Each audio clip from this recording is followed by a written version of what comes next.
Assalamualaikum warahmatullahi wabarakatuh. Nama saya Hilwah Maulidia. Struktur dakwah dilihat dari ragam metodenya.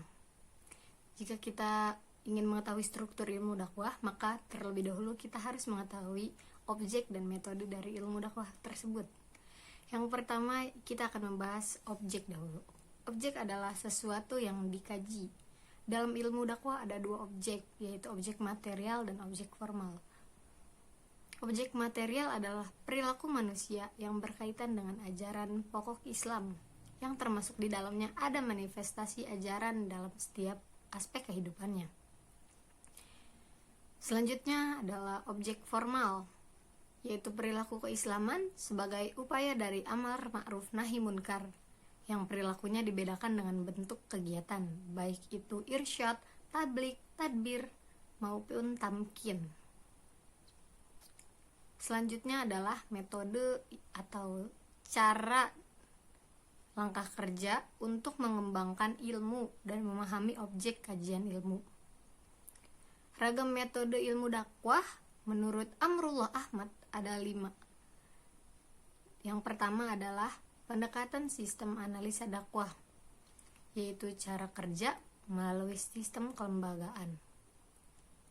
Yang kedua yaitu metode historis, yaitu berdasarkan pada perspektif waktu. Yang ketiga yaitu metode reflektif, yang melakukan refleksi dari teologis ke etimologis atau dari teoretik ke fakta yang ada di lapangan. Selanjutnya adalah metode riset dakwah partisipatif, yaitu fenomena aktual yang berorientasi dari masa kini dan masa lalu. Selanjutnya dari objek dan metode inilah yang akan melahirkan struktur dalam ilmu dakwah. Dalam struktur ilmu dakwah ada 2 dasar ilmu. Yang pertama adalah ilmu dasar teoretik dan yang kedua adalah ilmu teknik atau ilmu terapan.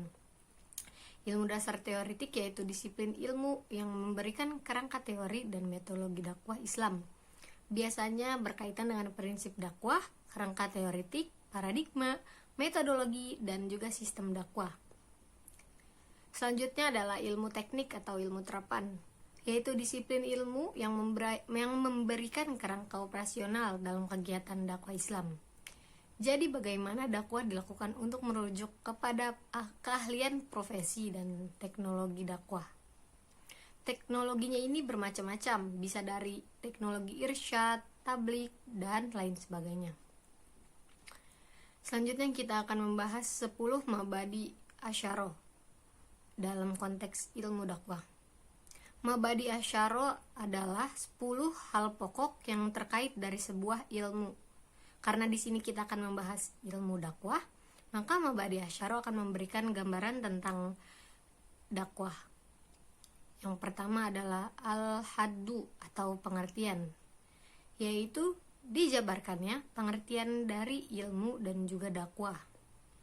Yang kedua adalah al-maudu atau objek kajian, yaitu semua teori atau kaidah ilmiah yang dapat membantu para dai di dalam melaksanakan kegiatan dakwahnya. Yang ketiga adalah tamroh atau kegunaan, yaitu bila mana dakwah melahirkan kebaikan dan membuat manusia menjadi lebih mulia. Yang keempat ada misbah atau kaitan dengan ilmu lain, yaitu yang sejalan dan berkembangnya dengan ilmu lain seperti ilmu psikologi, ilmu sosial, ilmu politik, dan lain sebagainya. Yang kelima adalah fadil atau keutamaan, yaitu yang berperan sebagai sosialisasi konsep-konsep Islam di dalam masyarakat. Yang keenam adalah wadi atau peletak dasar, seperti halnya dakwah yang mulai dirintis menjadi ilmu pengetahuan di Kairo pada abad ke-20. Yang ketujuh ada isim atau nama, yaitu istilah yang berkaitan erat dengan dakwah, seperti tablik, khutbah, dan lain sebagainya. Yang kedelapan ada istimdad atau dasar ilmu, yaitu sumber ilmu dakwah yang berasal dari Al-Quran, hadis, dan juga ijtihad. Yang kesembilan yaitu hukum, baik berupa fardu ain ataupun hukum fardu kifayah. Yang terakhir adalah masail atau masalah, yaitu hal-hal yang dipelajari dari ilmu dakwah tersebut. Selanjutnya kita akan membahas makna istinbat, iktibas, dan istiqro sebagai pendekatan dari metodologi dakwah. Yang pertama ada istinbat, yaitu penalaran di dalam memahami dan menjelaskan hakikat dakwah dari Al-Quran maupun hadis yang produknya berupa teori-teori utama dakwah. Yang kedua ada iktibas, yaitu proses penalaran dalam memahami metodologi dakwah dengan meminjam dari ilmu lain sebagai ilmu bantunya. Misalnya saja ilmu ekonomi, ilmu politik, ilmu sosial, dan lainnya. Dan yang terakhir yaitu istiqro, adalah proses penalaran di dalam memahami metodologi dakwah dengan melakukan penelitian, baik itu penelitian kualitatif ataupun penelitian kuantitatif. Selanjutnya kita akan membahas pengertian dari pengetahuan, ilmu, dan juga metodologi.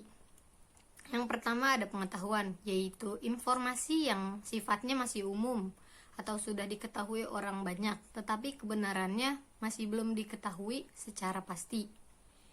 Yang kedua ada ilmu, yaitu pengetahuan tentang suatu bidang yang telah disusun menurut suatu metode tertentu dan dapat dijelaskan secara rinci, serta kebenarannya pun bersifat umum. Yang terakhir adalah metodologi, yaitu pengkajian dalam mempelajari peraturan-peraturan dari metode tersebut. Secara falsafati, metodologi termasuk di dalam kajian epistemologi, yaitu mengenai bagaimana cara mendapatkan pengetahuan. Dan yang terakhir adalah maksud dari ontologi, epistemologi, dan aksiologi dari ilmu dakwah. Yang pertama adalah ontologi. Ilmu dakwah yaitu hakikat tentang suatu kajian yang mempunyai dua objek kajian. Yang pertama adalah material, yang kedua adalah formal. Objek materialnya yaitu menyangkut aspek ajaran Islam, sedangkan objek formalnya yaitu mengajak kepada perilaku keislaman itu sendiri. Yang kedua yaitu epistemologi dalam ilmu dakwah, yaitu cara mendapatkan pengetahuan. Cara mendapatkan ilmu pengetahuan itu ada dua, yaitu lewat metode bayani dan metode burhani. Metode bayani ini sendiri menempatkan wahyu sebagai kebenaran yang mutlak, sedangkan metode burhani yaitu dengan analisis dan penguraian suatu ilmu. Yang terakhir adalah aksiologi, yaitu untuk apa ilmu atau pengetahuan tersebut digunakan. Aksiologi dalam ilmu dakwah adalah untuk membentuk khairul umat yang berpedoman pada yang hak dan yang dapat bersifat hanif. Oke, cukup sekian yang bisa saya sampaikan, kurang lebihnya mohon maaf. Wassalamualaikum warahmatullahi wabarakatuh.